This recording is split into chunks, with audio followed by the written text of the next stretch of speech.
As you spoke today, Mr. Yang, you're talking to an audience, Southern, mostly African American. You have distinguished yourself in the campaign as being the opposite of Donald Trump. Yeah. What, though, is your specific appeal to Southern and African American voters nationally, in your opinion?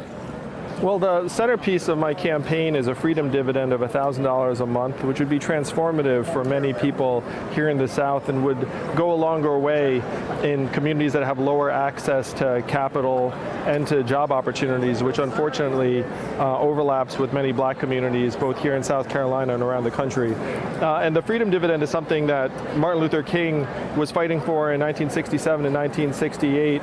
And when he fought for it, he said, look, this shouldn't be for any particular subset of Americans because poor blacks and poor whites have common cause to make. And so I'm happy to say that the freedom dividend is attracting support from different communities, but certainly here in South Carolina, I think it's the reason why I'm increasing in popularity here.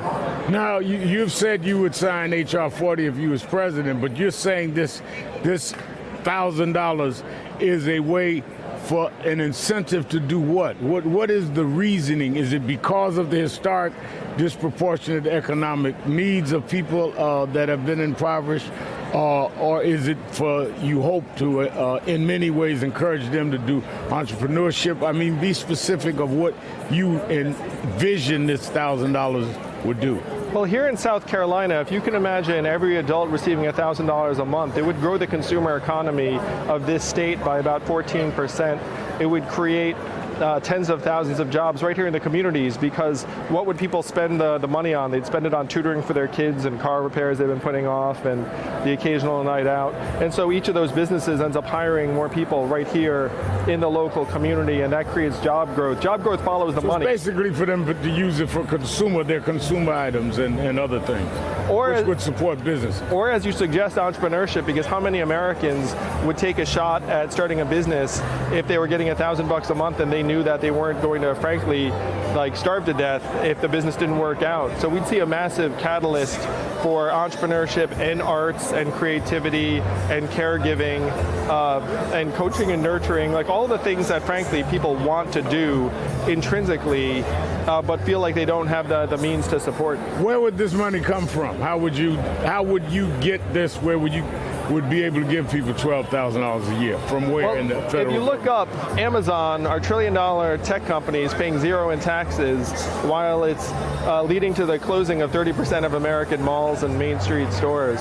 So if you have a mechanism where we get even a tiny sliver of every Amazon transaction, every Google search, every Facebook ad, every robot truck mile, you can generate hundreds of billions in new revenue, which, combined with the increase in consumer buying power, which would grow the economy, direct savings on things like incarceration, homelessness services, emergency room health care, and the value gains from having a healthier, better educated, mentally healthier, more productive population is enough to pay for a dividend of $1,000 a month. Where are you in terms of criminal justice reform? President Trump came in, privatized prisons, canceled consent decrees in many cities that had a pattern of police brutality. What's the Yang proposal in terms of criminal justice? I'm certainly in direct opposition to President Trump on those levels. I think we should get rid of all private prisons. It makes no sense to have prisons that have a profit motivation that actually benefit if recidivism is high, and they profit more from the shoddy treatment of inmates. So we need to get rid of private prisons. We need to get rid of this cash bail system. We're throwing people into jail for essentially being poor, and we need to work on investing in community policing initiatives to try and build up some sort of genuine trust. I know it's a very tall order, and it might be hard to achieve in some areas, but we need to try and rebuild some form of relationship between law enforcement and the communities they're meant to serve. The debates are less than a week away. How do you think you distinguish yourself from the other candidates without appearing to be divisive? Well, the great thing is that most Americans are still just finding out about me in the campaign. It would be kind of a lousy use of airtime if I were to spend my limited airtime like throwing rocks at other candidates.